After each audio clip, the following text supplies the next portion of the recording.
Joshua 8, New Living Translation.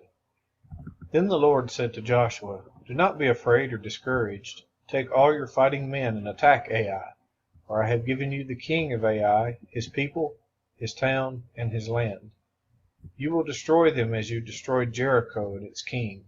But this time you must keep the plunder and the livestock for yourselves. Set an ambush behind the town." So Joshua and all the fighting men set out to attack Ai. Joshua chose 30,000 of his best warriors and sent them out at night with these orders: "Hide in ambush close behind the town and be ready for action.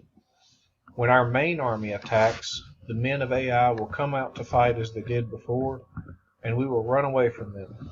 We will let them chase us until we have drawn them away from the town. For they will say, 'The Israelites are running away from us as they did before.' Then, while we are running from them, you will jump up from your ambush and take possession of the town, for the Lord your God will give it to you. Set the town on fire, as the Lord has commanded. You have your orders." So they left and went to the place of ambush between Bethel and the west side of Ai. But Joshua remained among the people in the camp that night. Early the next morning, Joshua roused his men and started toward Ai, accompanied by the elders of Israel. All the fighting men who were with Joshua marched in front of the town and camped on the north side of Ai, with a valley between them and the town. That night Joshua sent about 5,000 men to lie in ambush between Bethel and Ai on the west side of the town. So they stationed the main army north of the town and the ambush west of the town. Joshua himself spent that night in the valley. When the king of Ai saw the Israelites across the valley, he and all his army hurried out early in the morning and attacked the Israelites at a place overlooking the Jordan Valley. But he didn't realize there was an ambush behind the town.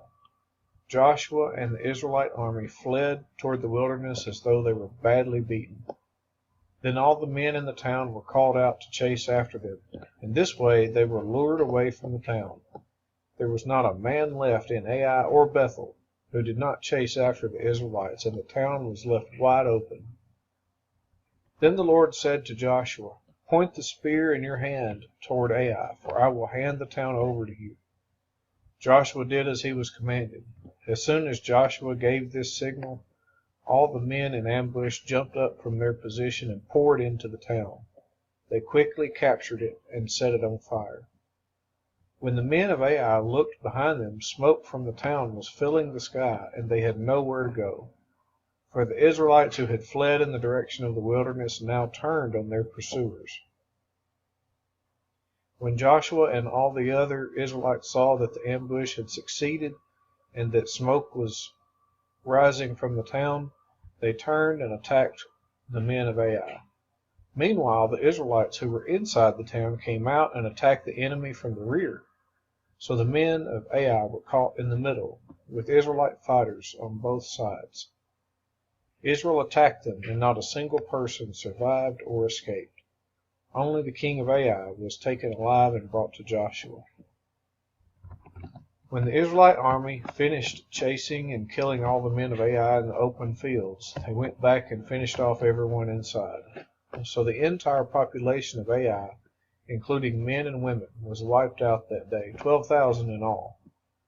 For Joshua kept holding out his spear until everyone who had lived in Ai was completely destroyed. Only the livestock and the treasures of the town were not destroyed, for the Israelites kept these as plunder for themselves, as the Lord had commanded Joshua. So Joshua burned the town of Ai, and it became a permanent mound of ruins, desolate to this very day.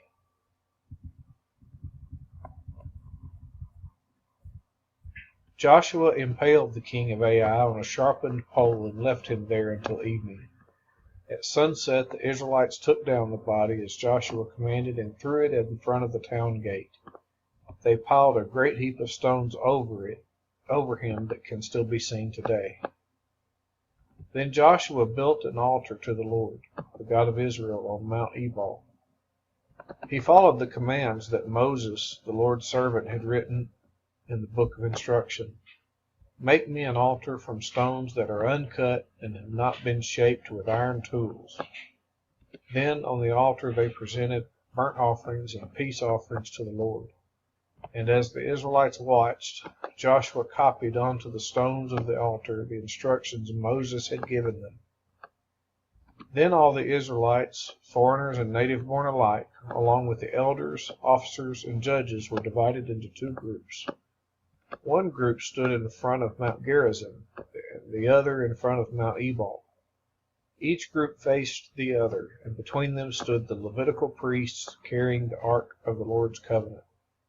This was all done according to the commands that Moses, the servant of the Lord, had previously given for blessing the people of Israel. Joshua then read to them all the blessings and curses Moses had written in the book of instruction. Every word of every command that Moses had ever given was read to the entire assembly of Israel, including the women and children and the foreigners who lived among them.